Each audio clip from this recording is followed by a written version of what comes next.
This seems to... Oh, what the shit! It worked! It actually worked!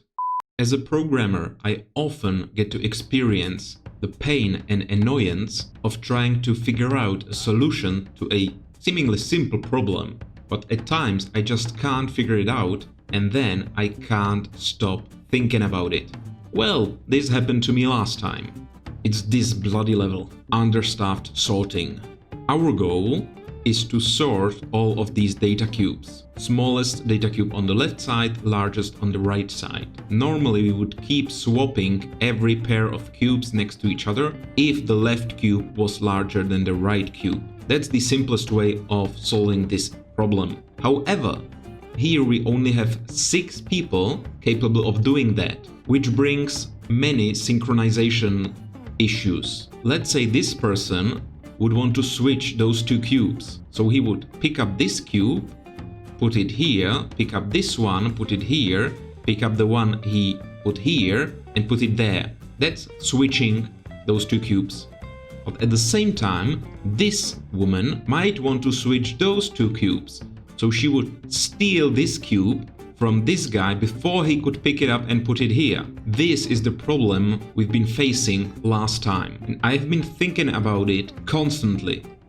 How to improve this, how to make this more efficient, stuff like that. So I believe these steps I described of swapping those 2 cubes, we might want to split them in multiple steps. So first of all, let's simply say if there is a cube under you which is larger than the cube that's to the bottom right, that's when you want to swap them, right? I also want to ensure that there really are the cubes, so it is possible that to the right there isn't a cube because someone picked it up and put it on the top row. So let's say that there is also a cube, and so far I think that's it. Under you there always has to be a cube, because otherwise it couldn't be larger than whatever the other cube is. Now what I want to do is swap those cubes, and somehow I need to do it so that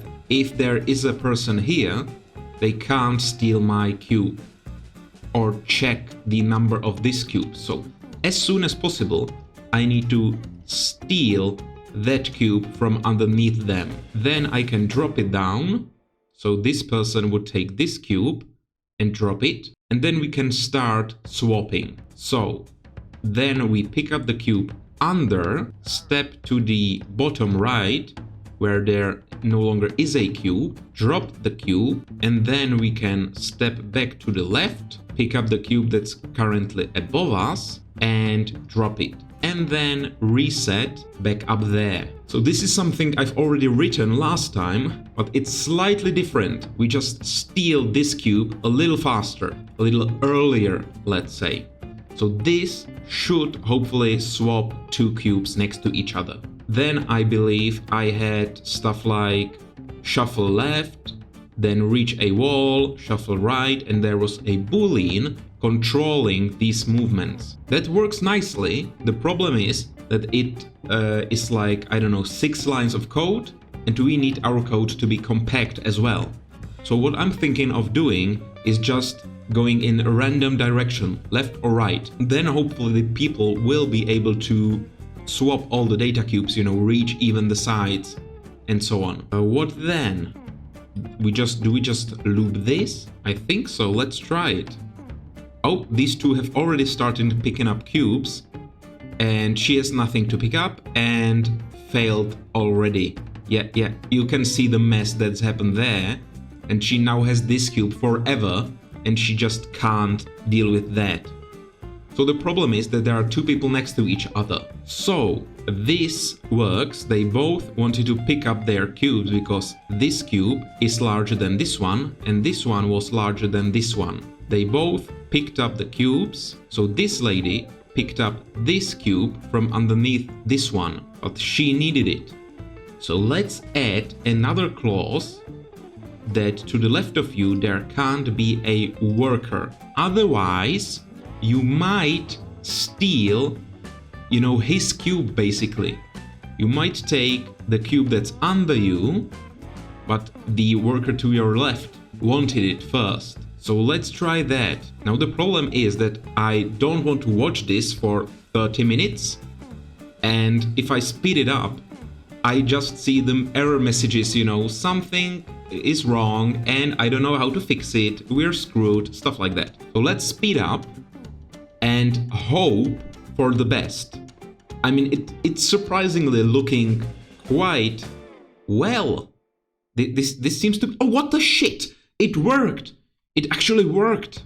I mean, come on. Does this ever fail? Let's see. Because before, last time, there were many occasions where I figured out how to write the code, it worked, but only in like 3 instances out of 25. And then in the end I managed to write a code which worked every time, might have been luck, and it was too long and way too complicated. So let's see. Alright, we've got it. What the fuck? We've completed the size challenge, and yeah, this fails, obviously. So I'm happy with that, we're getting there. So it's really fast, sometimes it fails, and we've completed the optional size challenges. So now, yeah, okay, random test failed. Shut up. So these data cubes should have the numbers that they had when the test failed. So if we run it again, we should be able to find where the issue was. So I'm gonna speed up, so I roughly know when this happens. Oh, okay, there. Alright, so let's run it again. And the 97.5 was... yeah, oh shit, I missed it. Let's try again. And now. Alright, so you're doing that. This is working, so far so good. Now we need more people there, so you can start being annoying with each other. Okay, you're picking... Oh, stop there. So, I can't rewind. Didn't stop it in time. Ouch, I punched myself. Anyway, she was... what was... okay, I don't remember. I literally punched the memory out of myself. Let's try again. Speed up and quickly slow down. Okay, there, we're close. Really close. Come on. A little more. Just a little bit. Almost there. Now, stop. There. So you want to swap these 2 cubes. So you're...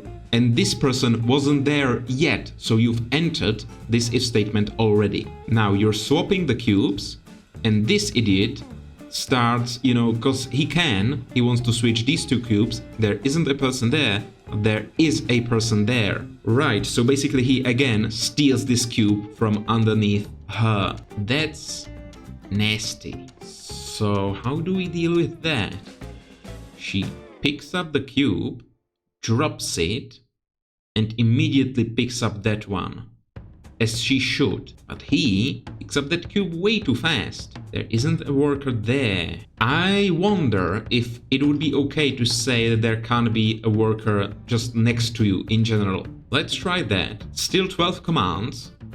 I think this is gonna be a lot faster. Well, no, obviously. I think this is gonna work, but I don't think it's gonna be faster. Because most of the time the people are just idling and they are waiting for an alone moment. Also, the important thing we've learned last time is that conga lines are bad. Because last time I had them shuffle from left to right, organized way, but then eventually they would form a conga line, and this sort of thing, check for workers around you, would be impossible. There were always people around everybody. Now let's see, did this work? Okay, optional size challenge completed. What the shit? Yes! Well, this was like the easiest level ever, I'm just the best. No, I'm kidding, obviously. It was the toughest challenge yet. I feel like an idiot, and I've been thinking about this for almost a week. The good thing is that at work, I had some issues with version updates. Everything got fucked up, so I couldn't even work. Well, do you think this was the cleanest solution to the puzzle? Or is there some way to optimize this even further?